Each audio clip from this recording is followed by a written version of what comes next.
Okay, great. Thank you very much. Good evening, ladies and gentlemen. I'd like to call the City of Colwood regular council meeting to order. Firstly, I'd like to acknowledge that we are meeting on the traditional and ancestral territory of the Lekwungen speaking people, and we're honored to have the opportunity to build strong working relationships with the people of the Songhees and Esquimalt nations. Councillor Day has submitted a notice of motion on tonight's agenda, which will not be debated until next council meeting on the 27th. But it will be added as section 8 under notice of motion. And there's another change. Now we need another section right now, and that's correspondence requiring council direction. And that's on the Benhomer sidewalk issue. Okay, thank you very much. Second, Grove. All in favor? It's unanimous. Thank you very much. Release of in-camera resolution released from the February 27th in-camera meeting that the citizen appointments to the advisory committees. Do I have to read them all out, Marcy? I don't have to, right? Okay, thank you. And they're appended in the agenda. And thank you very much to all the citizens. Didn't think we were going to get that many volunteers, but we managed to get about 30 volunteers. There's another 5 or 6 committees still to go that we have to fill up. So always looking for more volunteers for future committees. Mayor's message. I think some of you have already seen this already. The Growing Communities Fund, it was formally announced last Friday that the city of Colwood is receiving $6.743 million. That's a one-time growing, it's from the one-time Growing Communities Fund grant. This grant is to help local governments improve roads, upgrade infrastructure, that's roads, sewer, water facilities, etc. Build or improve community amenities. Over the upcoming months, we're going to be assessing our citizen survey results, look at our information that we gathered at our ideas fair. And we're also going to be going through a council strategic priorities session. And once we've got all that put together, that will lay down the foundation to decide how we're going to allocate this grant money. It's a nice founded way of doing this. That's all I have for Mayor's message. May I get a motion to receive the public hearings report from March 2nd, 2023, and a motion seconded to adopt the minutes of the special council meeting from February 21st and February 23rd, and the regular council meeting from February 27th. Okay. Councillor Ward and Councillor Olson seconds it. Are there any errors or omissions? Seeing none, I'll call the question. All those in favor? That's unanimous. Thank you. Okay, public participation. We don't have any. Do we have anyone registered to speak electronically? We do not. Okay, and now I'll welcome people from the audience to come up and speak. You get 2 minutes. Who would like to go first?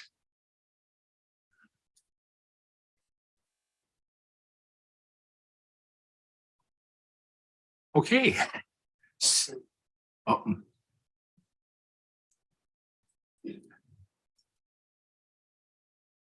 That's scary. He's taking his jacket off. There's a little button there on the mic, and when it turns red, you're hot.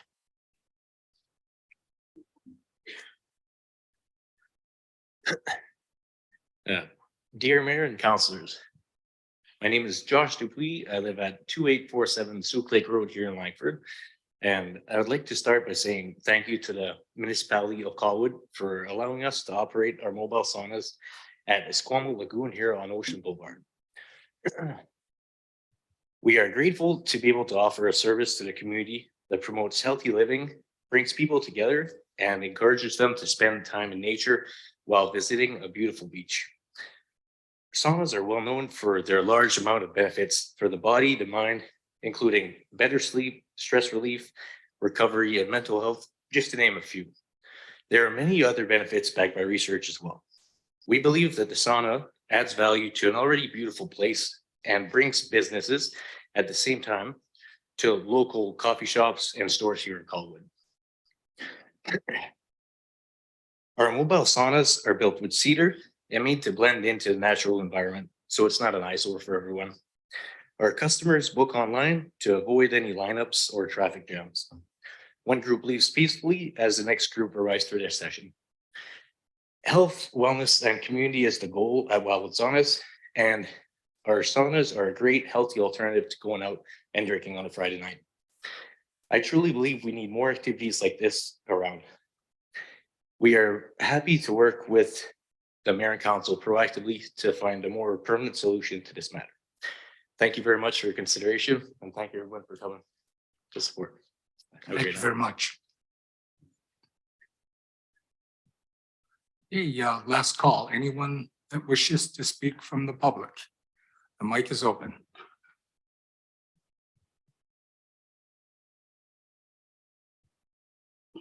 Hi, my name is Mark Lynch. I'm at 3328 Hawkering on in Colwood on the lagoon. And I'm here to comment on the commercialization of the lagoon, which is a park, and there are certain assets on the park. One being UVic, who has leasehold rights over the prior ranger station, and the rest is a park. And I'm not opposed to commercial use down there. I just think it shouldn't be first come gets the market. If we're going to entertain commercial use down there, we should tender it. So just by, comment, it would be, it's the current users are, it's sort of discriminatory in that you can't access it. If you're a user of the lagoon, you have to reserve it online, so I just think there's a better public use. So we're going to commercialize it. It should be tendered, and then we could get bids where, the city of Colwood would benefit from a user fee that would help pay for the boardwalk, that would allow pedestrian traffic to avoid the congestion that comes along with commercialization of the lagoon. So I just put that out there. I think there's a better process to get a public good that has social and economic benefits, and it could be done in a better process. Thank you. Thank you very much. Any other speakers from the public? Okay, seeing none. There was two written submissions, I believe, right? Two written submissions, and they'll be appended to the agenda. Consent agenda. We have two items on the consent agenda. Any member of council may remove any item for the purpose of individual debate and discussion. So may I get a motion, a mover and seconder for the consent agenda? Okay. Olson and Jensen, seconded. Discussion. Seeing none. All those in favor? Any opposed? It's unanimous. Thank you. Okay, item 7, correspondence requiring council direction. Marcy, could you just give us the address of the place? My apologies, I didn't get the email in time, but I believe it is 358 Benhomer, correct? And I was going to ask Councillor Day, since you got it open to the email, if you could read out what the request is and the options that we're looking at.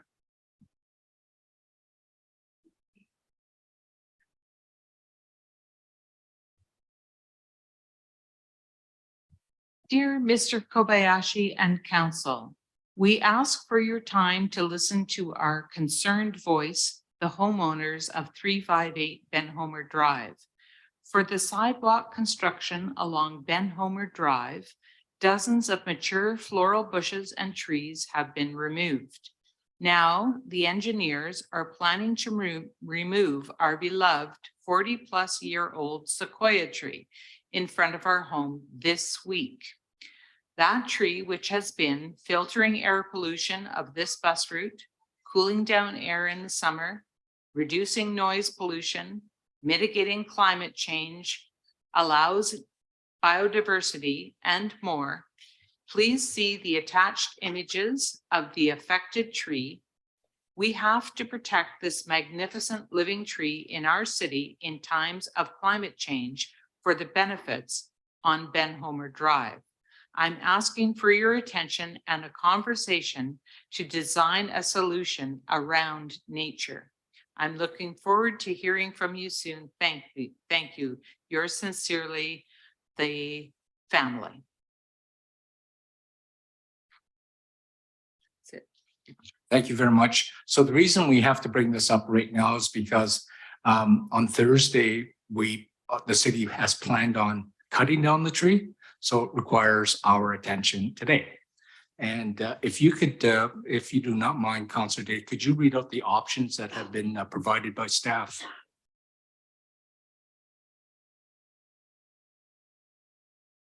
So staff at City Engineering have provided the following in regard to the tree at 358 Benhomer and the sidewalk construction. Hello, the property in question has a retaining wall located in the right-of-way without permit. The tree in question is located within the city right-of-way. The retaining wall lies within the sidewalk alignment located in the right-of-way. The plan is to remove the retaining wall and the tree and slope the right-of-way back to the property line.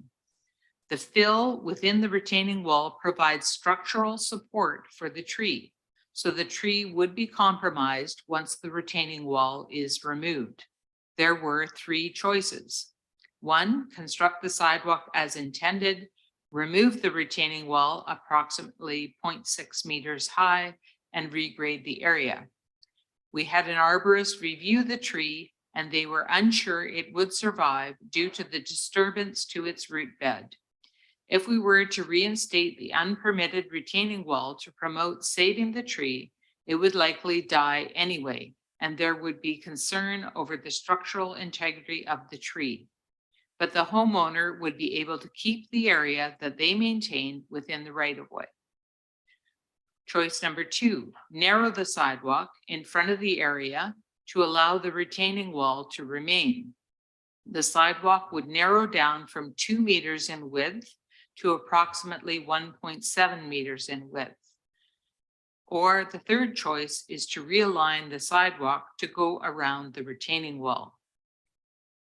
He further says, we made the decision to construct as intended, and for that reason, I suspect the homeowner is not happy that they will lose their retaining wall and the tree located in the city right-of-way. The decision was made for several reasons, including setting precedent that we would allow transgressions into the right-of-way and not correct them, as well as altering construction plans based on individual property owners' concerns over impacting what they see as their property, but it is within the city's right-of-way. That's the end. Thank you very much, Councillor Day. So can I get I'm just going to open it up for discussion before I look for a motion. Councillor Jensen.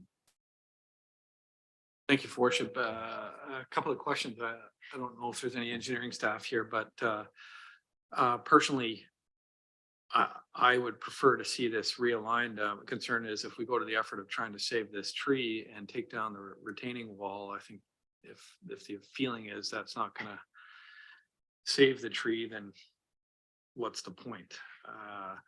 I would prefer us preserving a 2-meter width on the sidewalk. Personally speaking, I think there's more of a safety issue there. And if we are going to encroach, perhaps consider narrowing the road cross section, as in maybe for a few meters, that the actual bike lane ends up a little bit narrower. Again, I would love to hear the opinion of staff on this. I do believe, ultimately, my opinion is this: we've altered sidewalks. I can think of a couple of spots on Painter Road where there was some beautiful work that was done around some trees of significance. And I believe this is another opportunity here for a tree of significance. I get it's on private property, but if we can't consider that as a net benefit to the entire community, I think we would be remiss. Those are some of my thoughts. I'm happy to wrap around with a motion when you're ready, Your Worship. Okay. Thanks very much. Mr. Rosenberg, would you like to comment on that at all? Thank you, Your Worship, through to Councillor Jansen. This is one of those issues when we get into sidewalk work in neighborhoods that certainly I can't tell you what the exact right answer is. I don't see there being a right answer. There's always options. In this particular case, of the options, I would say realigning the sidewalk would be the last choice. And mostly because in this particular instance, we don't have an area between the sidewalk and the curb where we say can pinch a boulevard or something like that. And this, we are actually pouring this sidewalk at the back of curb. And this is in a parking scalloped area. So what would occur is we'd actually then have to realign the road as well and push out the curb on either side. So, you know, standards, 2 meters is an excellent standard when you're talking about two-way traffic, because there will only be a sidewalk on one side. So it's two people comfortably walking in one direction and one person comfortably passing. So that's the reason for that 2 meter spot. But 20 years ago, a 1.2 meter sidewalk was great because two people could be beside each other and they go single file as somebody passed. So if we're going to choose to leave the retaining wall and leave the tree, it would be my recommendation that we just narrow the sidewalk down as it goes through the retaining wall to approximately 1.7. If we can get it out to 1.8 or 1.85, depending on our formwork, we would do that. And then we'll just taper it on either side of the retaining wall till we get there. And just one slight correction, both the tree and the right-of-way are within the city right-of-way, the retaining wall. So we're not actually touching somebody's property. There is actually a fence behind that tree. It is really about how much you value that tree. And, you know, and again, you know, philosophically, staff is always looking to clarify with council their preference. And if their preference is whenever we can to save a tree and have infrastructure try to go around it or design around it, then, you know, that's a note we'll take back. And we are about to come forward at the end of the month with the rest of the sidewalk projects. So we can talk about some of those consequences of those decisions and where we're going.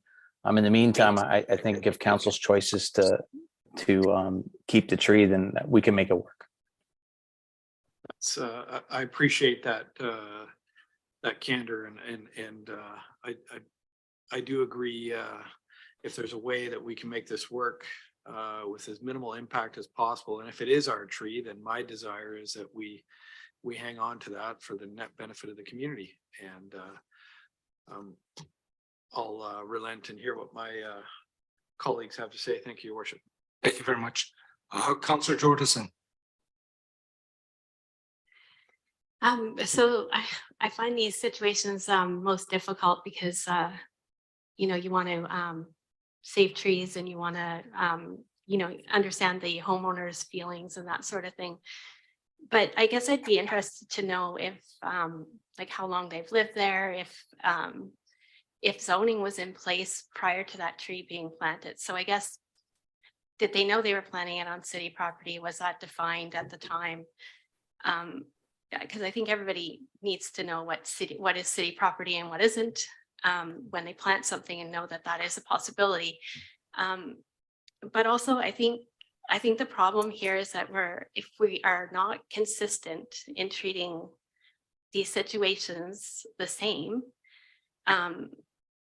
then we fall into the situation where we're treating people differently, we're treating homeowners differently, we're treating situations differently, and it leaves a lasting problem. Because what happens if this homeowner moves who's responsible then for the situation that we're in? And so that's the concern I have about it. Just also too, I mean, is it a tree that the city's maintaining right now? I understood that it was the homeowner that was maintaining it. So does that come on to the city now to maintain? And it's just, that's my concerns. I'm just not sure that we need consistency. And if we can say that we're being consistent, then it might need to go for the sidewalk. Thank you. Thank you very much, Councillor Jordison. Councillor Grove.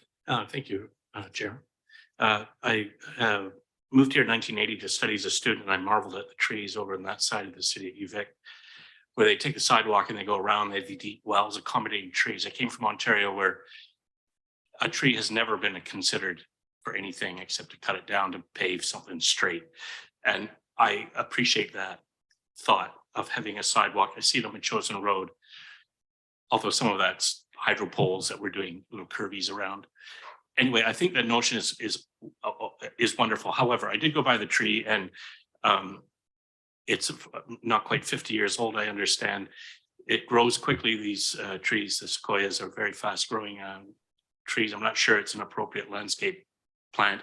The problem I have is the maintenance issue. It's already in the wires up above, and the wires are already touching, the tree is already touching the wires right now, the communication wires, and actually the bottom of the high voltage line is got some little branches right up to it, and I'm indeed contacting it. So there will be some maintenance costs to the city. I assume it's ours since it is city property. There would be an opportunity if that wall was taken out, which is aging itself, and sloped, for the homeowners to present some kind of a nice landscape option, trees, shrubbery, whatever, food forest, who cares, or who knows what, you could do almost anything that you would care to do. And the city indeed could presumably do some boulevard work there as well. I don't think of the tree, but I would, if it went that way, I would support the notion of narrowing the sidewalk to accommodate it for all the reasons everyone said. But I'm a bit concerned about John. Mr. Mayor, I believe John has his hand up. I thought maybe he'd speak to that. Sorry. Mr. Rosenberg, please. Thank you, Your Worship. Through to Councillor Grove. Currently, the tree is not maintained by the city. And you do bring up a good point. The sequoia is a very fast growing tree, and it grows to be big. In all likelihood, sometime in the future, 20 years, 30 years, 40 years, that tree will have to be removed because it will take over the boulevard and it will heave that sidewalk. And with regards to costs of maintenance of the tree, we shouldn't see any cost to that. At some point, the tree will cause an issue with regards to its limbs, and likely what will occur is somebody will call, whether it's TELUS or the cable company or Hydro, and likely Hydro will come in and they will hack away at that tree and clear it back and cut it in one side and make sure that those limbs won't cause a problem for several years before they have to come back. That's traditionally what they do.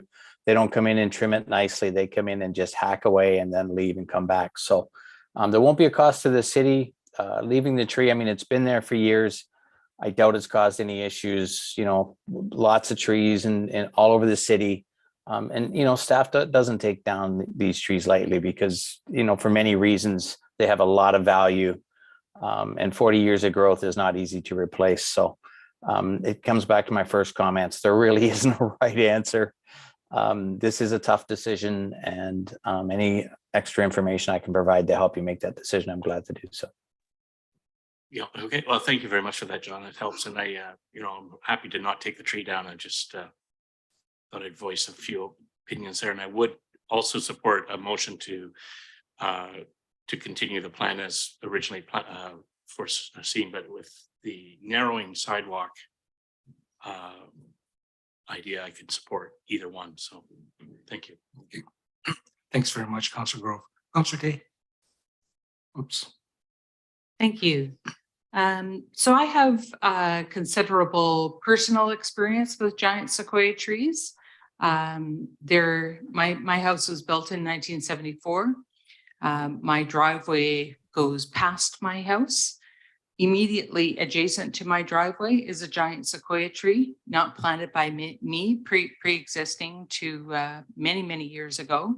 That giant sequoia tree, most people, when they come to my house, they think it's a hedge because I have very carefully trimmed those branches to ensure that I can get my giant 1975 Winnebago out my driveway. So I think that there are times when giant sequoia trees can be problems, but I think they're greatly misunderstood. They grow to the size that the environment that they're in will support. They can be very small, they can be very large. There's many different varieties. They have huge values.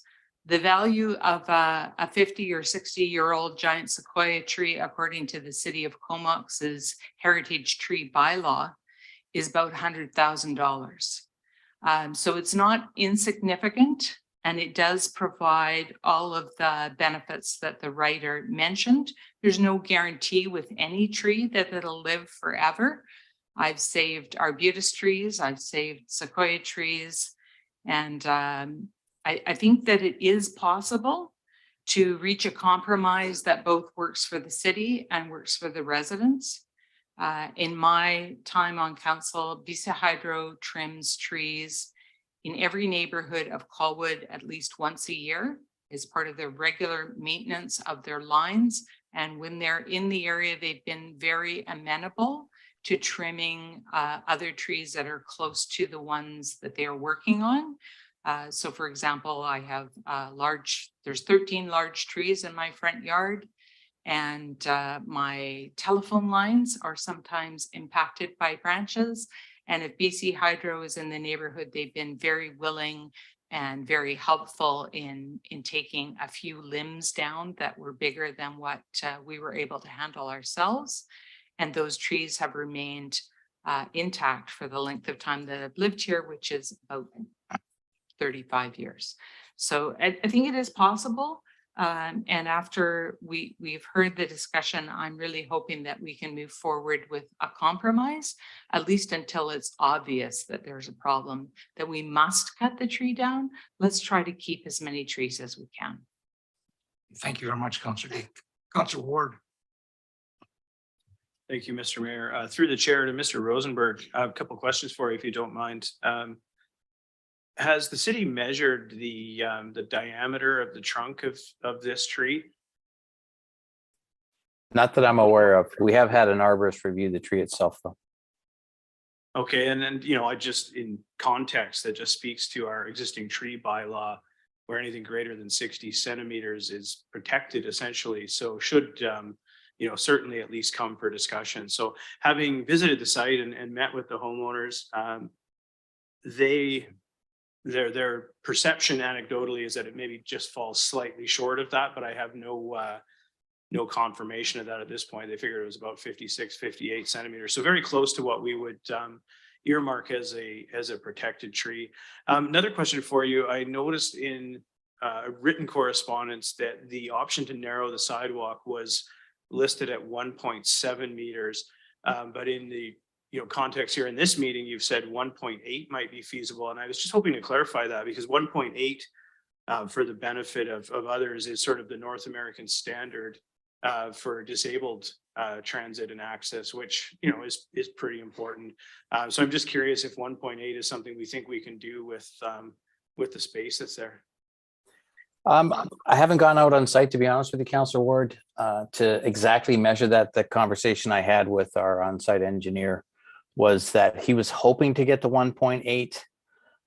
It really comes down to the formwork when we get in there and actually dig up the ground, see what kind of ground we have, see how the rock projects and slopes below the surface. So they're basically boulders that are there right now. So we're not aware of what the boulder looks like underneath the ground. So if it starts sloping towards the roadway, then we may not be able to get our forms in low enough to set for the concrete. So I wanted to make sure at 1.7, I felt comfortable with the width that it would get to, so that if we couldn't get it out far enough, that we'd understand where we eventually would be.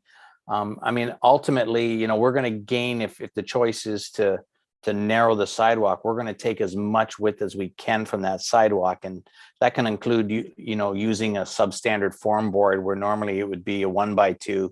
We could go down to, or sorry, a 1x2 diameter, but say a 1x6 or a 2x6, go down to 1x6 with some flexibility to get around it to, again, just grab a little more width on that sidewalk. So I can assure you that if the decision is to narrow the sidewalk, we'll get it as wide as we can when we pass through there, recognizing those standards. 20 years ago, 1.2 was awesome. So, No, you know, absolutely. I agree. I mean, I think, 1.8 is sort of the gold standard for me, but, and I appreciate it and have no doubt that, you and our team would, make every effort to keep it as wide as possible if we did go that route. So I appreciate that. And just to speak to other points of discussion, Councillor Jordison, I appreciate what you're saying about, setting precedents and making exceptions for individuals. In this case, though, I do differentiate, between kind of a unique feature, like a significant tree like this, much like and Mr. Rosenberg, you'd be familiar, there's an arbutus tree on Owens Road where the sidewalk project is going in that, is pretty significant as well. It's not threatened by the project, but, there are signature sort of trees in particular areas that to me stand out well beyond sort of typical shrubbery and bushes. And, even these labors of love that other neighbors have put in, at the end of the day, if they're on the city right away, they're on the city right away. So I don't believe it's precedent setting in a negative way that locks us into, to following this every time in future. So should Councillor Jansen decide to advance a motion to narrow the sidewalks, I think at this stage, I'm satisfied with what I've heard and believe that an exception is in order, and I'd be willing to support it. Thank you. Okay, thanks very much. I, as an engineer, Mr. Rosenberg, I have to ask this question. It's an engineering change order. It's an ECO. So is there going to be a cost and schedule impact on this project now? thank you, Your Worship. I would say no to this schedule impact. We haven't set the form boards yet. With regards to cost, I think ultimately the change is probably going to net impact zero. And the reason I say that is we don't have to remove the retaining wall now. We don't have to re-slope the work there.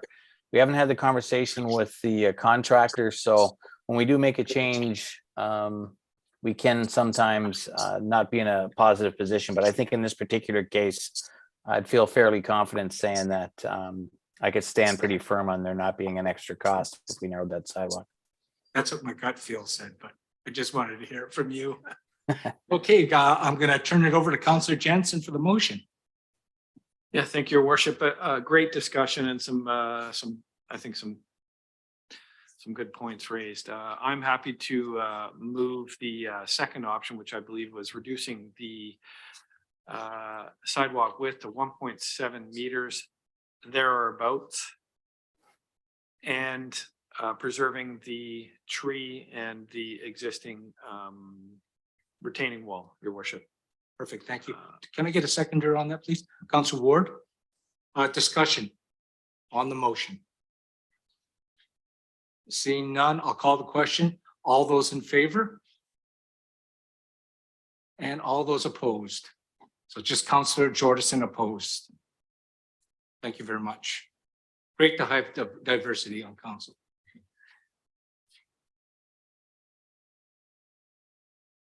Okay, I'm going to go to item number 9, which is notice of motion. Again, I just want to remind the council here that this won't be discussed until the March 27th council meeting.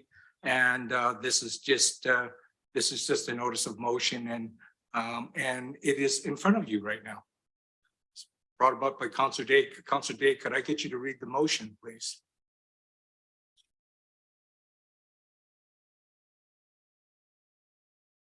The motion is that Colwood adopt a tree removal permit process similar to the city of Comox that identifies the tree, the reason, and allows for owners to provide a professional confirmation of concerns by either an arborist or a plumber prior to authorizing the removal of any tree protected by Urban Forest Bylaw number 1735/2018. And that staff return with a tree protection bylaw similar to the city of Comox to identify and preserve trees in Colwood. Thank you very much. And we shall move on. New business. And I have Ms. Russell, our Corporate Communications Manager, to talk about temporary use permits, the sauna operation on Ocean Boulevard. Over to you, Sandra. Thank you, Your Worship. So as you know, the city's special event permit application is publicly available on our website at colwood.ca special events. Through this process, the city has the opportunity to enable community activities and services that bring people together, build social connections, and promote healthy community living. The Parks Management Bylaw restricts commercial activity in parks, giving the city the authority to default to disallowing some activities. But with vibrance as one of the city's current strategic priorities, the special event or community activity permit allows the city to make space for services and activities that offer the community benefit of interesting natural, social, or cultural experiences. Generally, this process permits time-limited celebrations, fundraisers, volunteer events, markets, art shows, trade shows, performances, sporting events, races, and other gatherings. Everything from a small birthday party in the pergolas at Home Williams to a large home show at West Shore Parks and Recreation, or the Ryder Hesjedal Tour de Victoria race that runs throughout the city, a variety of events. And it's not uncommon for these activities to include short-term business activity on public property. They also often attract visitors to Colwood and showcase the city through their promotions, which provides tangential benefits for other local businesses, such as advertising alignment with events and increased visibility to visitors traveling through Colwood. Increasingly, the city is receiving requests to permit for-profit activities, such as outdoor fitness or dog training, a series of yoga in the park events, for example, and other health and wellness-based activities, such as the sauna operation on Ocean Boulevard. These applications always involve balancing the benefits of vibrant social activities for the community as a whole with local considerations related to noise, traffic, safety, and site-specific factors. So when an application is received, it's referred through the city departments to identify issues and concerns. Bylaw department for noise, traffic, engineering for infrastructure or other traffic concerns, fire department for safety and emergency, public works and parks for roads, parks and maintenance, development services for land use considerations and business licenses, and administration for policy and strategic priorities. With respect to the mobile sauna operator on Ocean Boulevard, Bylaw Services spoke to them in January, advising that a commercial activity was not permitted in city parks without a permit. The operator then submitted a special event application, which was referred through city departments. Corporate Services prompted confirmation there is a business license in place. Purchasing ensured the operator holds liability insurance. And the presence of a truck and trailer in the parking area along Ocean Boulevard in the daytime hours during the months of January and February didn't raise any unusual safety or environmental considerations during the referral process, apart from the fire department ensuring emergency access and open burning not being permitted. So in consideration of the goal of special events and community activities, the health and wellness benefits of sauna use, the growing trend of cold plunges, and encouraging residents to engage in healthy outdoor activities at the waterfront were all considered. And it was determined that a short-term trial to assess how the service would be received and used by the community, followed by this briefing to council, would give council information with which to determine the next steps and provide direction about this type of community activity as Colwood grows and the types of requests we receive expands. In terms of financial considerations, there's currently no fee associated with a special event application, although all require liability insurance, some require a business license, and some require an additional permit, such as the beach food events in the summer. The city is also finalizing an arrangement with West Shore Parks and Recreation to make use of their scheduling and fee system for things like outdoor fitness programs by qualified providers. So council could consider using that system for this type of request. And so again, in conclusion, following a short-term trial of supporting such an activity on Ocean Boulevard, city staff are seeking council's direction on whether or not to continue to permit this operation or not. And as you know, the operator is here if you have questions directly for him, and I'm happy to answer any other questions you may have. Thank you. Thank you very much, Sandra. I'll open it up for questions, comments by council. Councillor Day. Thank you.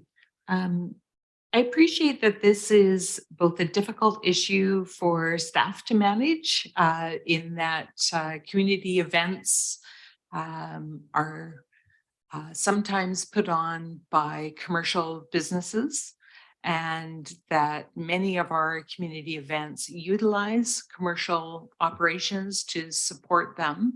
But I do think that Esquimalt Lagoon is a very special area. Colwood has a lot of oceanside property and beautiful views and locations where this type of offering would be appreciated by our residents and be a welcome addition. But we also need to really manage carefully what has become an extremely busy corridor on Ocean Boulevard, as well as a migratory bird sanctuary where this is very close to nesting zones for the herons and many other species. And I think that, you know, in these times of climate change, which is most difficult on the non-human inhabitants of this planet, we need to balance that very carefully. So I think there are other locations other than Ocean Boulevard that would be more appropriate. Now that people have seen that this business exists and know some of the benefits, health and otherwise, that it offers, maybe now's the time to suggest that maybe not right on Ocean Boulevard is a better idea. And not because I disagree with any of the many people who have written to us about it, but because of that careful balance that we need to maintain. And so there are lots of properties that are not in a migratory bird sanctuary or on a very busy transportation route that might be more appropriate. So I look forward to hearing from other members of council, but I'd like to have it all, to be quite honest. I want to be able to go and enjoy a sauna somewhere overlooking a beach, very much so. And I also want to keep it safe and quiet for the birds and people who want to enjoy some of the natural amenities that are already present at Esquimalt Lagoon. Thank you very much, Councillor Day. Councillor Grove. Thank you very much, Mr. Mayor. The success of the sauna operation apparently speaks to the attraction of that location. During my time in Colwood, I've seen that corridor grow quickly with traffic. There was a 4-month period where it was shut to traffic because the bridge had been damaged in a storm. And at that time, I met many people who preferred that because it became a beautiful walking destination. People who wanted to take benefit of it could walk, park down there and walk. However, there was a lot of interest in keeping that road open for transit. So it's a very busy road. We get probably 2,000 people heading into town to work in the morning and those same people coming home at night. So there's lots of traffic passing by. There's also a lot of businesses in town who have brick and mortar locations paying property taxes through their rents or providing other services to the city year round. I have personally a bit of an objection to, through the many people I've heard who object also to any commercial activity of any sort on the strip. Some even say for special events, as the city practices with the food trucks and so on. So it's another whole issue. But to start to begin bringing in new enterprises, as successful as they may be and as a healthy venture as it is. I'm not going to argue that at all. Of course, many people quite clearly enjoy a good sauna and a quick cold dip. I understand that. My problem is that there's no orderliness to it. There's no infrastructure built to service increase businesses. At what point do you draw the line? We've had subsequent to this application, we've had other communications to the city inquiring as to the possibility of building hardened structures for permanent businesses down there. None of that's viable, in my opinion. I think that it's not the right place. I think that there is probably a better location somewhere. It might not be available now. But if we look, and perhaps I think I heard the proponent say, I may have heard it wrong, but I think he slipped in a little bit there about the idea of being willing to work or interested in working with the city and finding a location, a different location, perhaps. I'm not sure if I interpreted that right, but that's the sense I got. So keep with that in mind, that's the way I would go.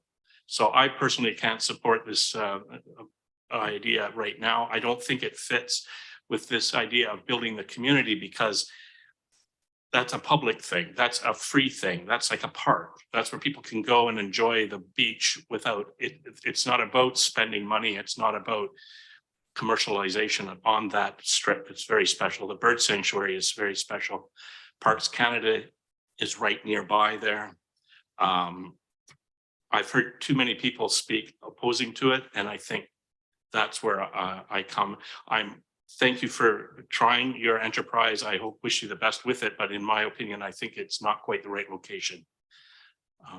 I have many questions. I could talk about it more, but I think for now that's going to have to do it. Thank you. Thank you very much, Councillor Grove. Councillor Jensen. Thank you, Worship. I find myself in agreement with many of the comments already made, but I'll expand a little bit. To me, an event is a finite point in time. It's a day, it's maybe a weekend, and then everybody packs up and goes home. An event doesn't occur over a couple month period. I think Councillor Ward pointed out that maybe Oktoberfest might be an exception to this because it goes on for an extended duration, but that's not what we're here talking about. I asked myself, what's the difference between this and food trucks? And in speaking with staff and chewing on it myself, I mean, we have the food trucks for a finite period of time. Yes, it's more often during the summer, but it's not all week. It's a Friday evening and maybe a Saturday, and then they're gone. And we don't have a proliferation of food trucks lined up along the lagoon, and nor would we tolerate that. It's finite. They come, they go. The garbage goes with them. Our staff do great service in helping with that. And our music, again, it's finite. It happens on like a Saturday evening down at the beach, and then it's gone somewhere else, on other nights. So I do differentiate between this enterprise and our food truck events. I think my greater question is, how do we mitigate this for the future? Do we need a bylaw change, a definition change? Do we need something to provide direction to staff? And this might be a question for our acting chief administrator, but are we in a good place? What I don't want to do is sit down here and have this discussion on some other commercial enterprise that wants to locate down there next month. But I do believe that so that is a question, and I'll come back to that, Jim, but I do believe that we have some committees coming up that might be on point here. So referrals like this could certainly go to the committee level. We could hear from the public on those specific things. And I think there's a big ask here when we really haven't gone out and canvassed the public to help drive policy, to help us shape what is expected at that waterfront. And yet we do have some pending committees that are upon us. And I would prefer to refer something like this to the committee level in the future. But if I can have an answer to that, Your Worship, as far as do we need a policy change? Do we need a stronger bylaw or what have you to help frame this for staff? Thank you very much, Councillor. Councillor Olson. Oh, sorry, Jen, do you want to respond to that first? Certainly, through your worship. To date, the food trucks that operate at city events do so through a right-of-way permit that is issued. There is no city policy that provides guidance on the how and the when. I mean, ultimately, the introduction of that commercial activity and that service was kind of over a multi-year process in response to the demands, the expectations of our community with the introduction of the music in the park, the music on the beach. It's certainly moving forward. It certainly would be helpful to have this conversation and look at, is this something we want to continue? Do we want to look at having a policy or a more defined bylaw in place? Because then the next time that staff administration are approached with a commercial request, that could be considered. And I see we have our Director of Community Planning here, so I'll turn it Go over ahead, to Ian, Ian. if you want to add something. Thank you, Worship. I'll just remind council that there is the draft waterfront stewardship plan that is now seeing a validation process relative to coastal engineering and its resilience to sea level rise. So the outputs of that validation report are going to be coming forward to council with the draft waterfront stewardship plan in April. That has a rather robust series of policy recommendations for different uses of the waterfront park. Two that come to mind that might assist council in this debate is one, it's calling for a transition of commercial and event type activities to our urban waterfront that's planned for Royal Beach, but also a continuation of space for commercial uses like food truck in limited circumstances through a better designed space that actually delineates specific parking areas and a better flow of pedestrian traffic to access those areas. That's built into the proposed plan. So I just wanted to offer that for council's consideration also. That's great. Thank you. I appreciate that. I do. Can we ask? Can I ask that this be referred to our the appropriate committee once the committee is struck? The process begins. Do we need a motion at all, or can you guys just take direction on that? That I'd love to see this on an agenda for the most appropriate committee in the future, near future. Jen? A motion would be most helpful. So I would make a motion, Your Worship, that we ask the appropriate committee. Would it be the code? Could I come back around to you? Yeah, you Councillor sure Jensen? can. Thank you, Your Worship. I'll just let Councillor Olson have her say here. Thank you. Just letting first timers go through the first time. Okay, Councillor Olson. Thank you, Mr. Mayor. You know, as an entrepreneur myself, I really respect small business like this, and I am a big supporter of small business. However, I've given this particular business a lot of thought, and while there has been letters to support, there's been letters to, you know, oppose it equally as many. So there's a lot of people that are really loving what you're doing. But I have to agree that, you know, we need to really protect this very special asset that we have in Colwood. And I personally look at and view the food truck events very differently. You know, they are short term. You know, these are events that bring members of our community out to celebrate community and families and picnicking on the beach, but they are temporary. And I think what Willwood Sauna is looking for is more of a permanent location. And I would love to be able to find a location on the waterfront somewhere in Colwood where we could make it work. But I have to agree with my fellow council members so far that we really don't want to commercialize the lagoon. And I don't think that this is the right spot for Willwood Sauna at this point. So I just wanted to express my personal views, but I do think what you're doing is fabulous. And I hope we can find a spot for you outside of the lagoon. Thank you. Thank you very much. Councillor Jordison. I just want to say, Josh, that I think that your sauna idea is awesome idea.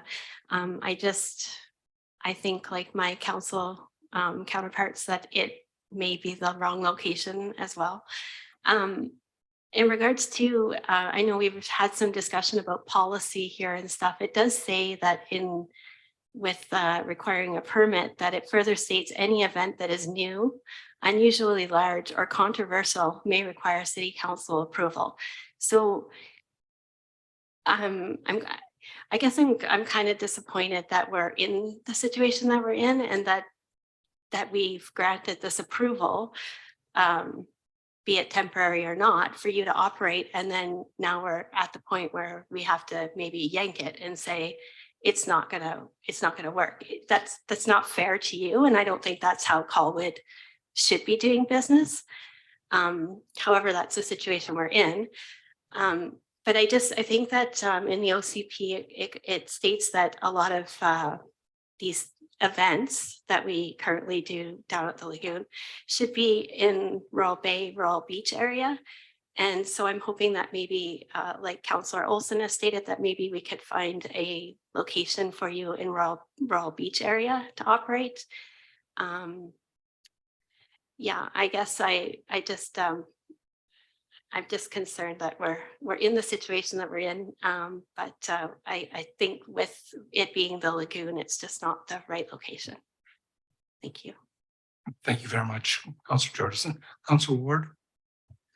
Thank you, Mr. Mayor. I'd echo some of the comments from previous members of council. To me, this is, with all due respect, isn't really about the sauna proprietors or the proponents of the sauna. It really speaks to a policy and process issue, whereby, the lagoon has been divisive as long as I can remember, very polarizing in terms of commercial versus non-commercial. And suffice to say, I too believe it should have come before council just because of that issue. If anything, just to sort of save you the time and save staff from the situation we're in at the moment. But nonetheless, we're here. Personally, I would like to see staff potentially look to see if we can support the proprietors in finding another location, specifically to engage with the owners of the Royal Beach lands to see if they might be willing. For those that aren't familiar, I mean, the goal obviously is, as Councillor Jordison said, ultimately to transition commercial activity from the lagoon to the Royal Beach area. That should be the hub of commercial activity in Colwood. So, potentially there's a chance we could do that. But deeper than that, I think we have to resolve the policy and process issue.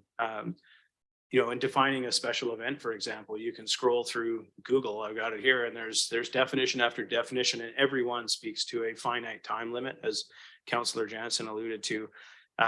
It's a gathering of people for a short period of time, ultimately. And I don't know what we need to do on our end to narrow the scope of that so that we have an understanding that we won't see these issues emerge again, but we need to do that. And I think we also need to understand what the sort of short-term trial is. When I see that in the briefing, I thought, if we were going to explore a short-term trial, to me, it should be a data-driven event. So if we were going to say we're going to set up this sauna on the beach from X date to Y date, we would then set some parameters and say, okay, based on that, we want to know how many people come here on average per day. What's the demographic? Where do they come from? What's their transportation mode to get here? What's the impact on parking? So the onus was on us, I think, to establish some ground rules. And I think to some extent, that's where we've let you, the proprietors, down. But again, I don't think all is lost. I think we can clean up our act from a procedural standpoint and perhaps, work at a staff level to reach out to some of our partners in the development community and see what we can do here. So ultimately, those are the two steps I would like to see taken here this evening. Thank you very much. I'll just, my first time speaking, everyone's covered every point that I wanted to make really on this. I mean, I love small business and I love entrepreneurs even more. So, there's nothing wrong with what you've done. You've got the support right now. It is about location to me right now. And, if we can, we can probably assist in helping work with developers in another location. I'd be more than willing to do that. So we just so that I've already been approached by 2 local Colwood businesses that seeing your business down there, now they want to set up. So we've opened a bit of a Pandora's box up now. And I says, well, how many trailers do you have? Well, 1 trailer and the other one has 2 trailers. I'm going, parking, we haven't really looked at everything that we should be looking at.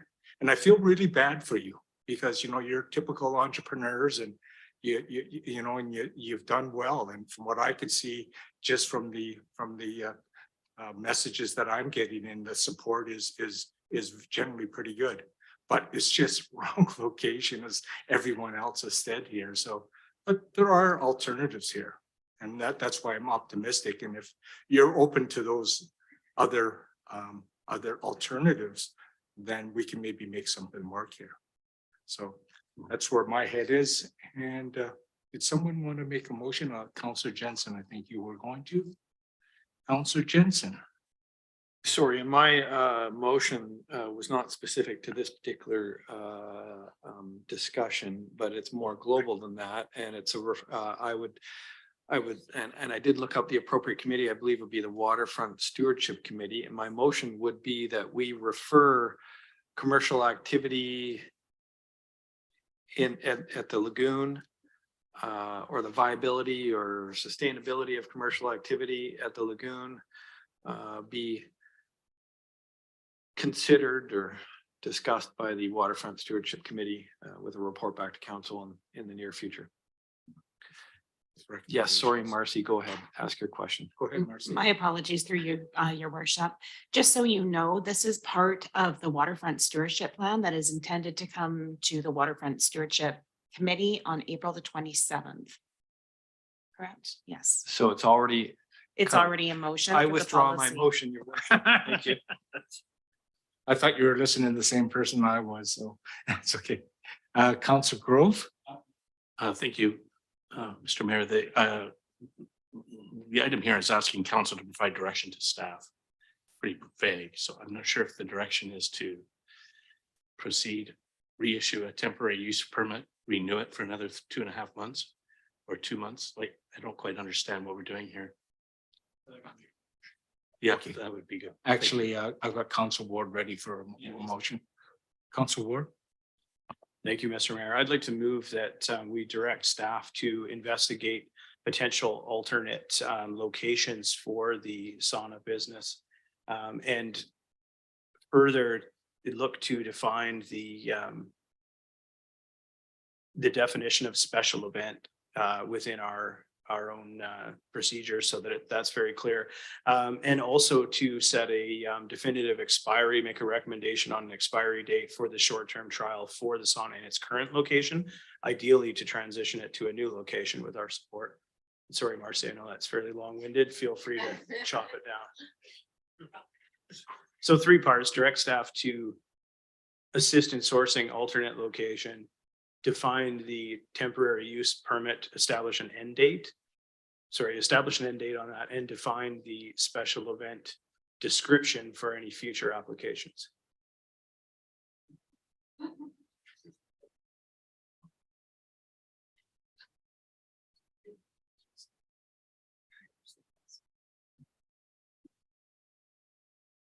Could you just repeat the last part of your motion? Establish or recommend an end date for the existing permit in its current location.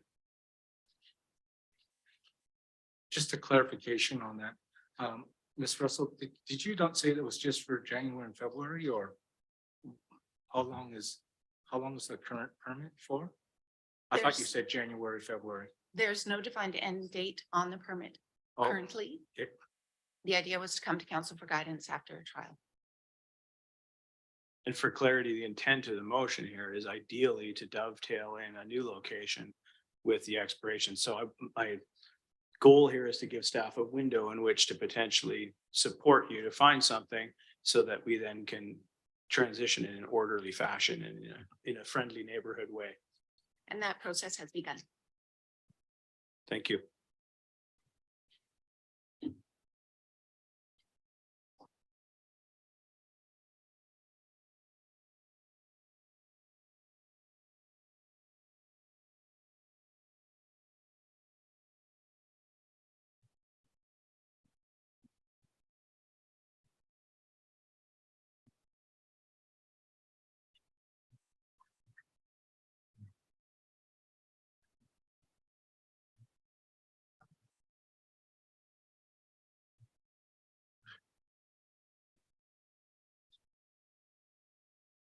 Do we want to be a little more definitive? Why do we want to investigate the definition? Don't we just want to define it? Establish. Yeah. the definition. Yeah, establish. Establish. Yeah. Yeah. Yep. Establish.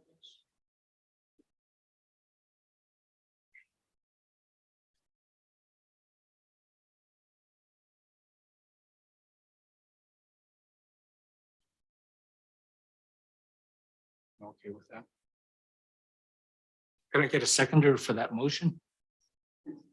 Okay, Councillor Wilson. I'll second that motion. I'll open it up for discussion.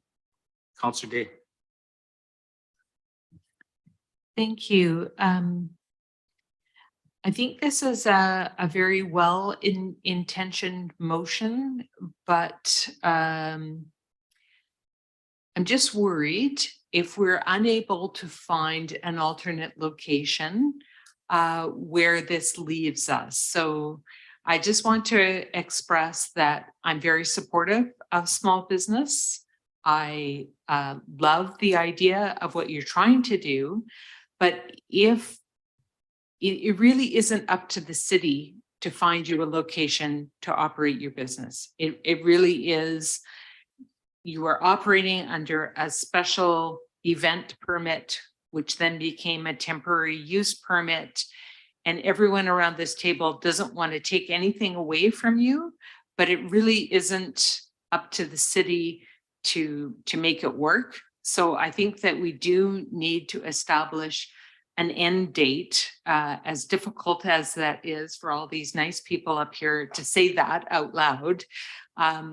There has to be a date at which there's a cutoff, and whatever assistance we're able to offer, you know, we've done the best we could. We may be able to help you, but we also may not be able to help you.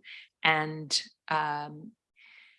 it's just very important to me that we have an end date. So I'd like to propose that we include that in this motion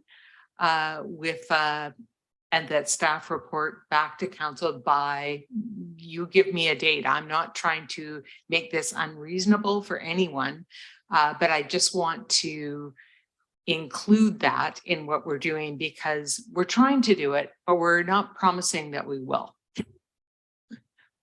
So would that be all right with everyone if I actually, maybe we want to have discussion and then come back to me for an amendment?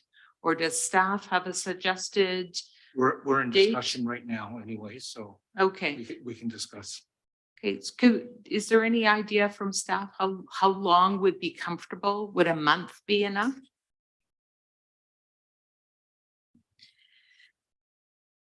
We have a couple of options. We could certainly return to the next council meeting with a more definitive end date. We could discuss that tonight. I do think it's important that we establish some expectation.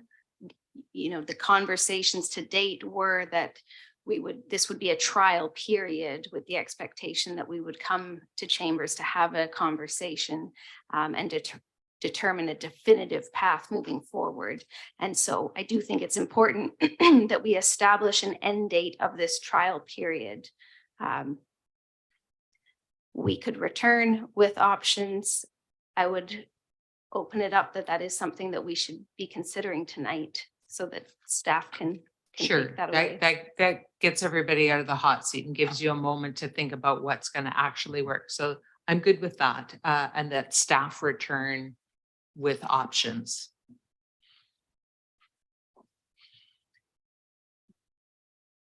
Do you understand that, Jen? 'Cause I don't. So to be clear, I would suggest that and further that establish a recommended end date. I mean, you could direct that staff return with options for a recommended end date at the March 27th meeting of council. Perfect. Or council could provide that end date tonight. Yeah, the original motioner said he was okay with that friendly amendment. We're not Okay, supposed to do all right. The thing that we don't actually do that we do. Okay. I would make, I suggest that we change a recommended end date and knowing that staff are going to return quickly with information, let's make that end date longer than what we would like it to be. So let's make it mid-April. That gives us more than enough time to have reasonable options to come forward. And if something, you know, if something comes to light in the meantime, when this comes back to council, something, if you said, oh, we need till April 18th instead of April 15th, that could be an amendment that's brought to council. You're nicer than me. Okay. You okay with that, Councillor Jensen? Okay. Okay, I'll get back to you then. Well, you're next, actually. Yep, thank you very much.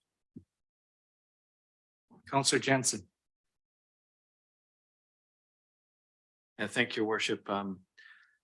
The only concern, I like what we're trying to achieve here, Councillor Day, but we've beaten this up. I don't need for it to come back here. I think we can leave this with our staff. We've heard the acting chief administrator say, let's give it a finite end date. I would suggest March 31st.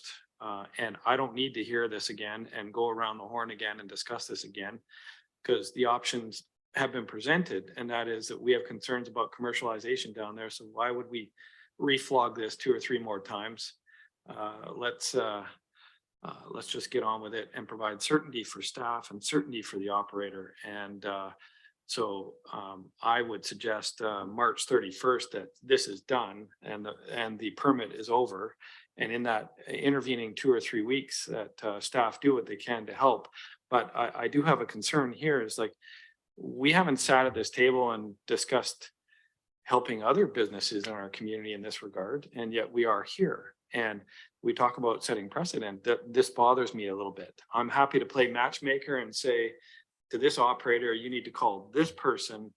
And perhaps we make a pre-phone call and, lay the groundwork or the backstory. But then I think we're out. I would not expect staff to find a viable location for a commercial enterprise. Next thing you know, we're going to be doing some work on behalf of someone that wants to relocate from Hatley Plaza to somewhere else. So I have some grave concerns about the wording in that regard. I'd be happy to amend it slightly, and I think that it's workable, Your Worship. But I would make the amendment, or we can flog this or dice this how you want, Your Worship. But that this ends on March 31st. That we do what we can to help between now and then. Or we facilitate by making the appropriate introductions, and then it's over with, never to come back again and be bothered, to have our staff go through the bother of representing it and drafting a new report and having us discuss it all over again in April. Those are some of my thoughts. I'm happy to come back if you need a motion, Your Worship, but I'll turn it over to the rest of the table. Thank you. Okay, thank you very much. Councillor Grove. Oops. To hit it doing. Thank you, Mr. Mayor. I have similar concerns. Temporary use permit is temporary use permit. March 31st end date was the date I had put down here, giving the proponents a couple weeks to wind down on that location. A trial basis is a great idea, but there doesn't seem to be any, as was spoken earlier, data or knowledge gained around that very specific thing, and it's not in the right context. Anyhow, it should really be done within committee work or a larger study, waterfront study. I know I've seen ideas laid out with plans from very high level planning that look great. Most of the so-called activities, however, let's say a concession at the old sales office on Goldfinch or a cafe there, and the people I've spoken to about that are worth talking about something in the nature of an interpretive center, and any cash flow is redirected toward programming within the park setting, that kind of an enterprise, which doesn't make it commercial in the typical sense and would be operated by, as the policy, I believe, states, volunteer groups and so on, nonprofits. Anyway, to shorten this all, trial would have to have some kind of structure to it. The temporary use permit is exactly that. I think January, February, March, a 3 months period on a temporary use permit sounds reasonable. And we cannot promise the proponent a new location. We cannot promise consulting advice. We can be open to the opportunity of them contacting us to speak to them and perhaps acting as intermediaries with or by way of introduction to developers at Royal Beach, perhaps. I just don't think any other involvement is appropriate. I just think that the beach shouldn't have commercial activity. And it's a complex business. We zone areas commercial for very specific reasons, and there's lots of things that go into that. And I don't see beyond that. So I can't support this motion as it's written, because I would simply declare that we put the end date on the temporary use permit of March 31st, and that is it. But I think that's all that's needed, and then the market will carry from there. Thank you. Thank you very much. Councillor Jordison, I'll come back to you, Councillor Grove, on that with some thoughts. I'll let Councillor Jordison speak first. Councillor Jordison. I just had a question for staff. I think I heard that this was going to come to council for decision or for some options. And I'm just wondering when, again, that was originally supposed to come back to or come to council for that. Go ahead. So Robert and I had a plan to bring this back at the end of March. The operator was already operating at the lagoon, and so this was a way to ease into this conversation without, to invite council into the conversation before having him leave. Yet I don't see that on our near-term agenda or our long-term agenda. Is that not so if that was supposed to happen, it's not there. So that's concerning. Go ahead, Ian, please. Thank you, Worship. I believe the reference that was noted was our corporate officers mentioning that in the near-term agenda, we have our draft waterfront stewardship plan due to come back to the first meeting of the Waterfront Stewardship Committee on April 27th. So that document, as I said, has general policy about commercial activity and event space transitioning to the urban waterfront as it develops at Royal Beach, as well as taking opportunities at other sites like Fort Rod Hill that have less ecological sensitivities. It doesn't specifically speak to commercial sauna operation or these type of events. So I just want to highlight that. However, staff would be happy to facilitate that discussion at the committee table if council referred it to it. So sorry, I just had something more to add. I guess the reason that this is irritating me a little bit is that I agree with Councillor Jansen, but I don't know if there's any other examples where this type of permit has been issued for a business to operate with the intention that we knew it was a business. It's not an event that was going to be happening occasionally. It was going to permanently not permanently, but operate consistently. So I feel that because the city has made an error, that we do owe this entrepreneur something to make this right in that regard. And a trial basis usually has an end date, and I'm hearing it doesn't. So I'm just very confused by it all. But yes, I agree we have to come to some resolution, but I feel bad for this particular business. Thank you. Thanks very much, Councillor Jordison. Councillor Ward. Thank you, Mr. Mayor. I'll be brief. So the motion, although the typing has changed in a few lines, has not been amended formally. I don't agree or support the friendly amendment. I think I'm going to be very blunt about that. So what I'd like to do is formally amend it to leave the date on the bottom as is, just so that we have it on record as March 31st. I am willing to strike the first sentence, the having staff investigate potential locations, with the caveat kind of off the record that, you know, if we can provide some contact information or facilitate a meeting between the proponents of Royal Beach and the proponents of the sauna, that it's probably in the best interests of all parties involved. Whether it leads to something or not is neither here nor there. But at the end of the day, if it is more amenable to my colleagues, then I would leave that off there. And this would be the amended motion unless someone else then chooses to make another amendment. Thank you. Thank you very much. Yeah, I think there's something else that's okay. Oh, sorry. I do need a seconder for the amend. You should have left the original and then amend it, but it doesn't matter. Councillor Day seconds this. So I think we're also missing something else here. There's another bigger question here, because this is going to keep coming back and biting us all the time. Do we want commercial operations on the lagoon or not? And we're not answering this right now. We're still playing around with temporary use permits, you know, or what special event permits or whatever we call them. You know, the special event permit, I think we've stretched the interpretation a little bit here. That's what I believe we've done.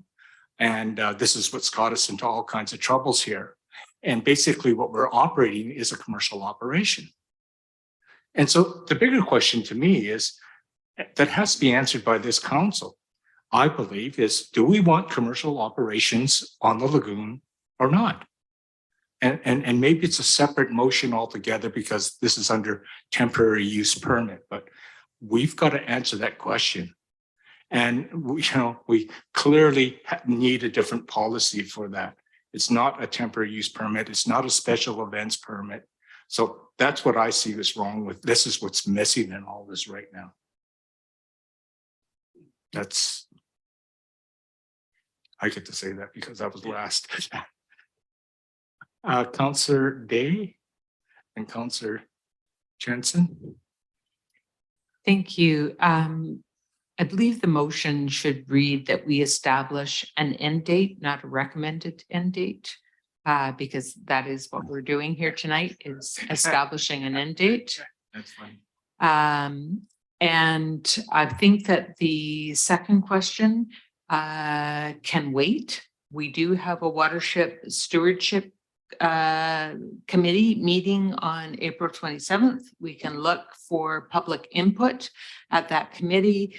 And I know we've gone around the bush, but that is specifically because this all started many years ago when we did our very first beach event, and we started to consider what we would like to see down there.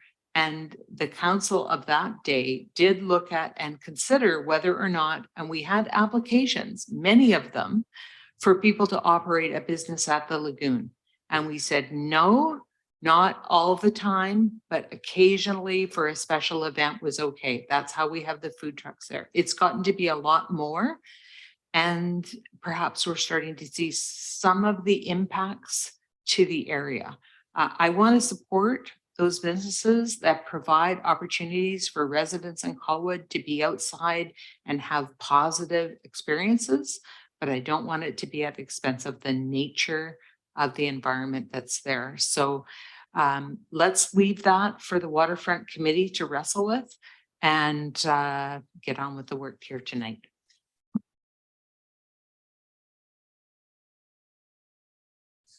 Yeah, Councillor Jensen. I just absolutely echo what Constable Councillor Day has to say. And the only thing I would add, Your Worship, is that's what I was trying to achieve when Ian suggested that it's coming to the waterfront committee on the 27th. And I think I won't take a position on your question until I hear from the feedback from that committee, quite frankly, is my intention. Thank you. Okay, thank you very much. Your Ian? worship, hearing the discussion at the council table tonight, I'll make sure to craft a section of my staff report that appropriately addresses the opportunity for the committee to provide input. Thank you very much. That's great. Okay, seeing no other further discussion, I'll call the question. All those in favor of the motion that's printed up in front of us right now, please show your hand. Okay, that's unanimous. Thank you very much. We'll move on. Thank you. That was tough. Yes, I'm going to take a 5-minute health break here. Okay, thank you. We'll come back here for 8 o'clock, please.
Okay, we'll get her going again here.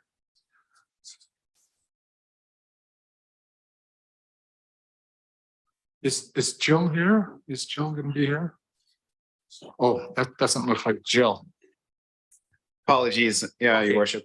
Over to you, Ian, on the Regional Housing Affordability and Prosperity Project. Thank you. Phase 2. So our senior planner, Jill Collinson, sends her regrets. I'll be speaking to the report that she drafted before you. So as presented in Ms. Collinson's report, the city has an opportunity to endorse a second round of grant applications that would provide 100% funding to continue and expand the work that's been carried out to date in the Regional Household Affordability and Prosperity Project, otherwise known as the RHAP project. So the RHAP project came out of our economic prosperity work through our COVID recovery plan, meeting community members and small business owners and hearing that there's a series of issues that are holding back Colwood families and Colwood households from achieving higher levels of prosperity. One of those major issues was housing and the availability of housing, not only for people wishing to move to Colwood, but also small business owners who had a hard time attracting staff who otherwise had a difficulty accessing affordable housing, either in Colwood or other parts of the region. So in that, we used that basis of understanding to propose the phase 1 that was endorsed by council of the RHAP project, which was successful through a partnership with the Greater Victoria Social Planning Council in achieving a $75,000 grant. We also partnered with 2 other municipalities, Sauna and Victoria. And in the second round, we're proposing another application to the province for $150,000 in funding that would continue on the work to creating a regional framework for municipal collaboration on this regional issue of housing affordability through the development of a community practice and various informational products, such as the upcoming Housing Policy Instruments report that will be released in April. As you're aware, this project is involving both staff and local regional municipal councils and is proposed through phase 2 to continue developing local solutions to housing affordability. And we're looking to phase 2 really to focus on implementation of policy options. And for this phase of the work to really assist Colwood in developing a new housing policy that could be implemented in 2023 or 2024. I'm joined tonight by Dana Gibson, Executive Director of the Community Social Planning Council, who's available to assist me with any questions you may have. Thank you. Thanks very much, Ian. Questions, Councillor Day. Thank you. One of the things that you've mentioned that has caught my ear is the difficulty for people who work in Colwood to find affordable rentals in Colwood.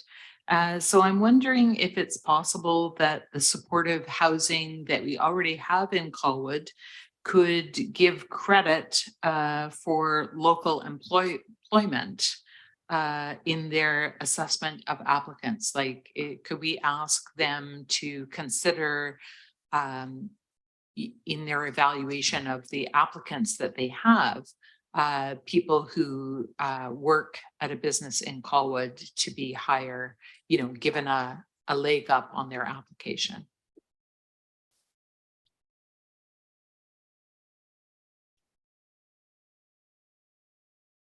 Through your worship, to Councillor Day's question, just to clarify, is this an idea in terms of us exploring it further with the work with RHAP, or is it sort of the gist of your? Yeah, well, it's one of the issues that you identified through the rehab program, is that one of the issues that we're addressing is that people who work in Colwood have difficulty finding affordable rentals in Colwood. So to that end, we have 3 or 4 housing providers who operate in Colwood. Could we not ask them to consider that in their applications? Now, a lot of the applications are region-wide when people apply for, a unit that would be rent geared to income or other. So I think that if it's possible to do it with the existing providers, that would be great. If it's not possible with our existing providers, could we try to negotiate that with any future housing providers that open units in Colwood? Thank you for that clarification. Just so I'm clear, sure. To investigate the possibility for affordable housing providers in Colwood to provide preferential application consideration for individuals employed in Colwood. Is that the? Correct.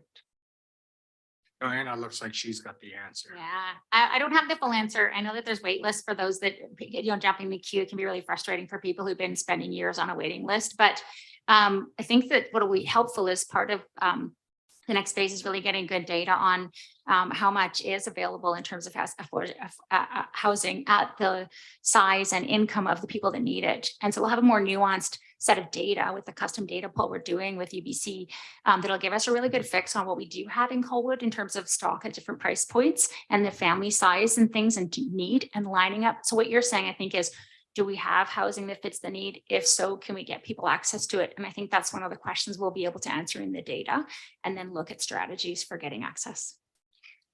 And my second question is in regards to there are a number of affordable housing places in Colwood that are likely to be subject to redevelopment at some point in time in the future. And my experience has been that although people are relocated to a unit that's affordable to them within the Capital Regional District as a result of those renovations, they are not always, in fact, seldom able to return to the place that they used to live. For example, I'm aware of someone with a disability who served on many committees for a long time, who lived in Colwood. Their home was redeveloped. They were told they would be able to relocate there, but when the dust settled, the cost per month was prohibitive. And now they're in another part of the CRD. Yeah, I think that's a great point too, that sort of tenant, what happens with tenants that are being evicted in order to build new housing stock. It also is difficult to build housing stock when you're concerned about tenant protections. And cities of Esquimalt, Saanich, and Victoria have been exploring tenant assistance policies. And part of the next phase of our HAP will be to explore the possibility of a regional body that helps with tenant assistance and relocation, where you could have that first right of refusal, a temporary placement elsewhere, and coming back into the new place at a subsidized rate. So some of those pieces would be part of that conversation too. So Yeah. And having first right of refusal within, and some jurisdictions are moving to first right of refusal within the place where you were displaced, the region or the neighborhood.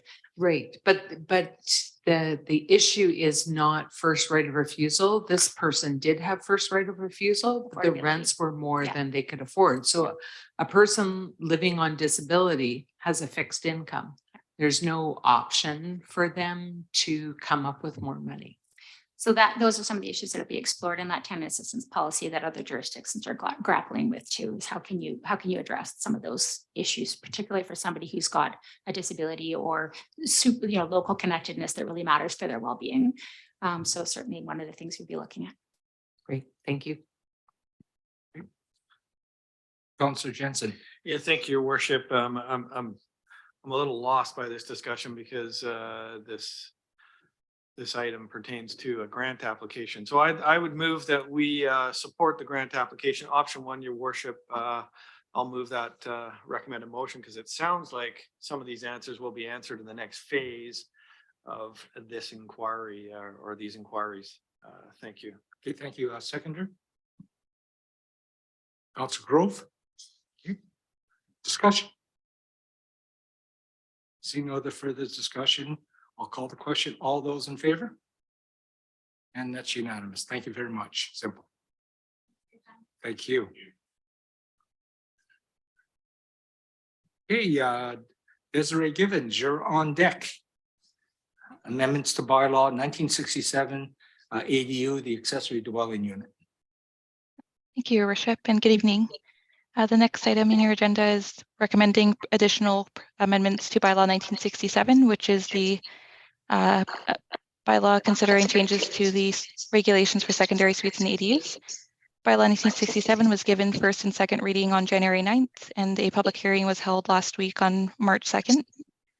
2 weeks before the public hearing, a survey was launched on the Let's Talk Colwood platform to solicit feedback on the proposed bylaw. Public hearing attendees and survey respondents were generally supportive of the proposed amendments. However, when it comes to building a garden suite, the most common challenges that emerged through the survey results included limited infrastructure, limited financing, uncertainty about the about the approvals needed and the process for building a garden suite, not being allowed to have both a secondary suite and a garden suite, challenges with meeting the setback requirements and the size limitation being too restrictive. As bylaw 1967 is currently written, only one of these challenges that were included in the survey results will be addressed, which is the size restriction. The challenges that residents faced regarding infrastructure, financing, and uncertainty about the approval process cannot be addressed through the amendments to the land use bylaws. These are outside the scope. However, being able to have both a secondary suite and an accessory dwelling unit on one lot can be addressed through amendments to land use bylaw. And so too can the setback requirements, the challenges that residents face with meeting setback requirements to some extent. To address these two barriers, staff are recommending that council consider altering the bylaw and giving it third reading as amended. The proposed amended bylaw considers 3 additional changes. These are permitting 1 secondary suite and accessory dwelling unit per lot, reducing the rear yard setback for a 2-story garden suite from 3 meters to 1.5 meters in cases where a lot has rear lane access, and reducing the side yard setback for all garden suites or accessory dwelling units to align with the side yard setback for the main house. The rationale for these amendments can be found on page 3 of the staff report in the table. And with respect to this item on the agenda, there's 3 options before you. Option 1 is the staff recommendation, which is to consider including these additional amendments and giving the bylaw third reading as amended. Option 2 is a different option as selected by council. And option 3 is to take no further action and to give the bylaw third reading as is. I'm available for any questions that you have. Thank you. Thank you very much, Desiree. Great summary. Councillor Ward. Thank you, Mr. Mayor. Having reviewed this already, I think it makes sense, and I would like to move that council accept option 1, the staff recommendation. Can I get a seconder on that? Councillor Jensen? Discussion. Do you want to motivate Councillor Jensen on that any further? Questions, Worship. Thank you. I wholeheartely endorse whatever we can do to help our residents achieve home ownership, and if that means these accessory dwelling units on site, I think that should be the direction we head. I did have a question though through yourself to staff, Your Worship.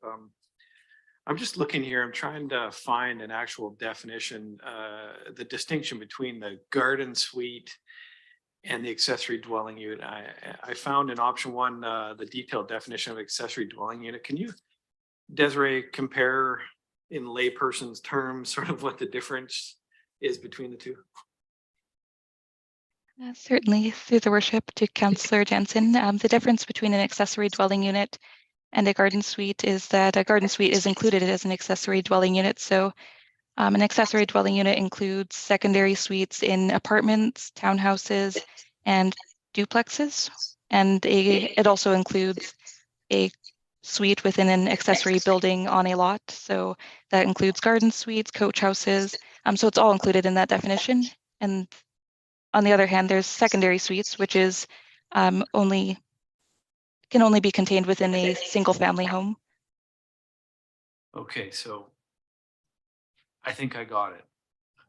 But I did have a thought, and I just wonder, I'd be interested in staff's position, but also my colleagues' opinions, like where does a short-term rental situation fit in, or has it been contemplated in this bylaw whatsoever, or how it might fit or differentiate? And I bring it up because we've asked for some specific information from staff in regards to short-term rentals. So I guess specifically my question is, if we move to some form of regulation of short-term rentals, will that impact the wording that we're discussing here in this bylaw? I'd hate to think we have to bring it back and amend it. So has that been contemplated by staff? Thank you, Councillor Jensen. I don't think that has been contemplated. Sorry, Yazmin, over to you. So I will add, so the way we would regulate short-term rentals is yet to be determined. As Councillor Jensen mentioned, staff have been tasked to look at the ways in which we would regulate it. Currently, accessory dwelling units speaks to a dwelling type, not necessarily the length of occupancy of those units. So I think the short-term rental is about regulating how long can you rent that space for. And if we want to go into the detail of regulating what is short versus what is a long occupancy of those units on a rental tenure basis. But the concept of the accessory dwelling unit is broader dwelling type. And as Ms. Givens mentioned, is accessory dwelling unit is a general broad term that encompasses the lock of suites that you can have in an apartment building, the garden suite that you can have in your backyard, the unit that you can have on top of your garage. It's a very all-encompassing term that simplifies it for us in terms of implementation, so we don't have to define each and every one of those uses separately.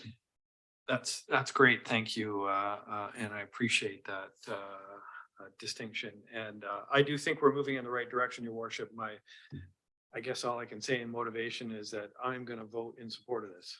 Thank you. Thank you very much. Councillor Day. Thank you.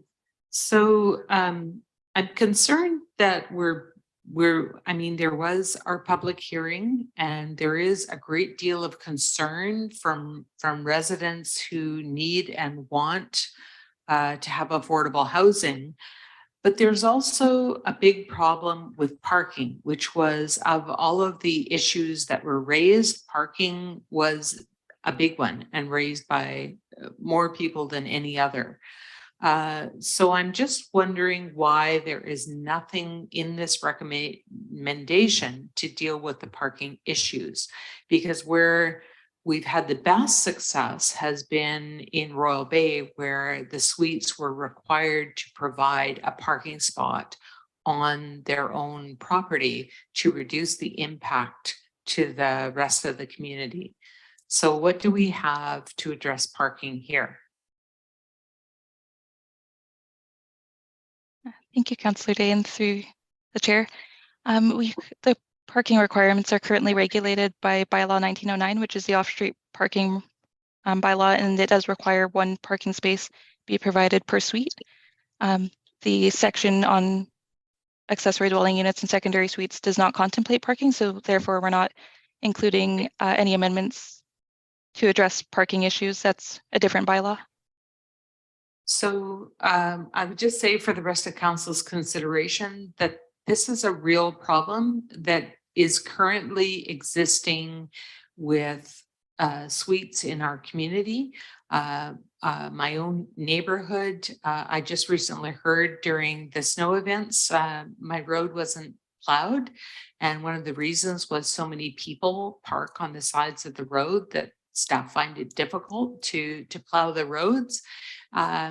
There is less and less space for walking in parts of Colwood where there aren't sidewalks, because the cars are pretty much take over all of the side space. So I really would like to propose an amendment that where and ADU is contemplated that an additional parking spot be identified. So if I may, through the chair, maybe I'll clarify the statements by Ms. Givens. So there is already a requirement. So an accessory dwelling unit is required to provide one parking space. So if we move forward with tonight's recommendation and we allow concurrently a secondary suite and an accessory dwelling unit, you would need to provide one space per dwelling unit. Okay, that is in there. Yes, so it is already in the parking bylaw, and that's how we would regulate it. So this means that not every lot that wants to have both could accommodate it. So it's adding flexibility, but it's likely that not everybody has the space and the capacity to adequately provide the parking requirements. But there are already parking requirements in the updated bylaw that was endorsed by council not too long ago, and we are satisfied that it provides sufficient parking, at least to what we know and have seen for suites. Thank you very much for that clarification. That's what I understood it to be. You had me scared there. Okay. Okay, thanks. And I just Please want continue. to speak to where there's a rear lane and the contemplation of reducing the backyard setback, the rear lane access, that the setback would be 1 meter as contemplated in these amendments. And previously it was 1.5. Now that setback is from the back lot line to the wall of whatever is built, correct? Yes, that is correct. And our rationale is that sometimes when you give a wider distance between property line and a building, we see a lot of parallel parking along kind of like in an awkwardly perched between the building and the lane. So by reducing it, it eliminates the possibility of that parallel parking because there's evidently no room. So the more setback that we give between a building and a lane, it invites that parallel parking awkward location. We've learned that one. Thank you. And the last item that I want to raise is the height. Previously, I believe we're limited in height to the height of the existing building. It seems that those height restrictions are no longer protected with the ability to have both an accessory dwelling unit and a garden suite. Is that, I'm just concerned that we're making much smaller setbacks and we're allowing extra height, that the person who decides they want to preserve their small garden space in the backyard is now gardening in the shade. I will ask Ms. Givens to speak to those specifics. Thank you, Councillor Day. So we are not contemplating any changes to the height requirements. We're leaving that at 7 meters, or I believe it's 80% of the principal dwelling. Thank you. Okay, any other questions? So could you put up the, okay, thank you very much.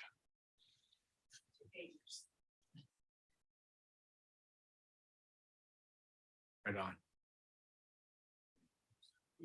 It's what's in the agenda right now. Okay, so I'll call the question then. All those in favor? Okay, all those opposed? Seeing none, it's unanimous.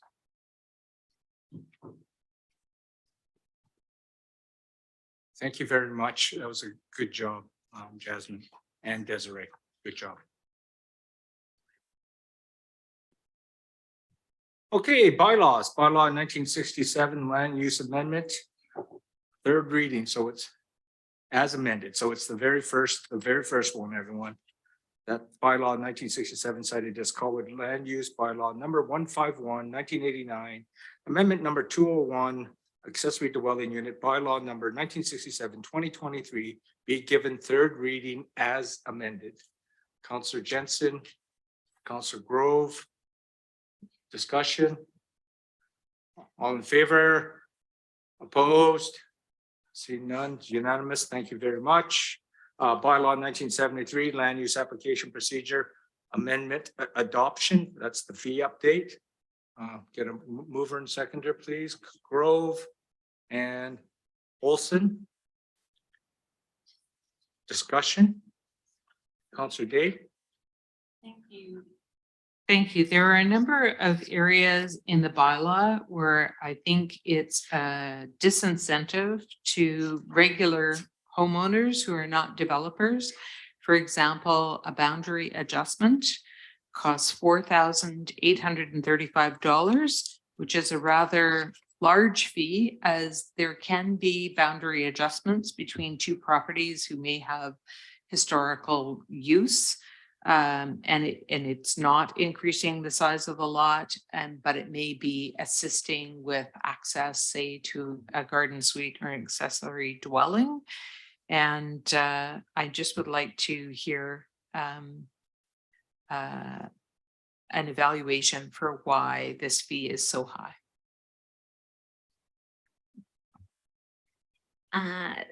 To Councillor Day, through the chair. So the way in which we went about evaluating the cost that we would assign to each application was looking at the time that staff take on average to review and consider a subdivision application. And so we establish a base fee of what we think is the hourly commitment that it takes us to review an application. And yes, some of them are simple, but even the simple applications, we look at all the legal charges that are registered on that lot. And it can take a good number of hours to do the review for what may seem on paper as a simple application, but to be thorough and follow the process and allocate the resources adequately, we've created that base fee of what we think is an accounting of staff time on a base application. Yeah, it's not on the subdivision fee, it's on the boundary adjustment. So I'm looking at this from the perspective of how can we encourage and enable more housing by making the application fees more reasonable, which is what we were just discussing in the previous report. So if you needed to provide access for parking, for example, in order to get your accessory dwelling unit operational, why do they have to pay $5,000 when you're talking about one surveyed lot line? So a boundary adjustment is a type of subdivision that requires the approval of the approving officer. So when it comes as a subdivision application, it follows our technical review process, and we give it, we follow an established process. So we didn't look at our fees to try and create an incentive structure. And I fully agree with you that if we were to go down that path and look to incentivize a specific type of housing typology, we could go that way, looking at exemptions or rental housing, and how should we be creating a structure, a fee structure that incentivizes some housing versus other. But I think the exercise we were tasked with from last fall, from the prior council, was to review our fees and bring them on board with an inflationary rate, and review that we are accurately accounting and cost recovering. So this is the best effort we did to account for the time that we spent on the typical applications that we see. It may not be perfect, and we may get a different mandate to look at incentivizing through fee structures, but at this point it is treating all applicants like they are accessing a service that they are going to pay for on a cost recovery basis. That was how we took this assignment. Great. So if someone was wanting to, I'm just trying to address the issue that was before us for affordable housing. So if an applicant were looking at the potential for creating one, could they apply to council for a reduction in those fees? I mean, yes, any changes to the fees or someone that wants a refund or feel like they want to appeal the cost of the fees, council is their only recourse because the fees are set by the bylaw. Okay, thank you. Well, any other questions? Seeing none, I'll call the question. All those in favor? Okay, opposed? Unanimous. Bylaw 1974, signed bylaw amendment for adoption, fee update. Gonna move her in a seconder. Grove and Board. Discussion. Seeing none, call the question. All in favor? Any opposed? Unanimous.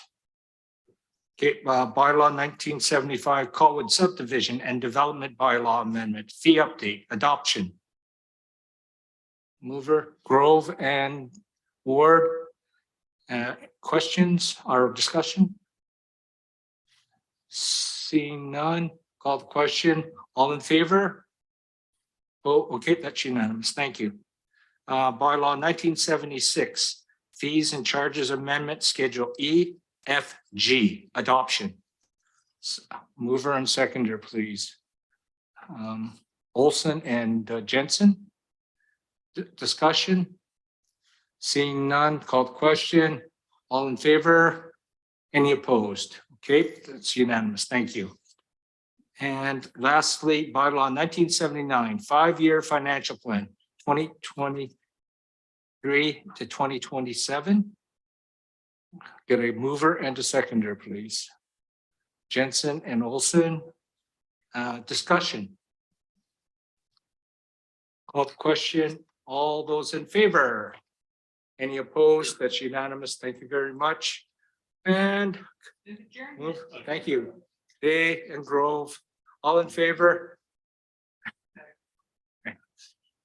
And Jensen says he was opposed, so you got to stay here. Hey, Jensen, you got to stay here.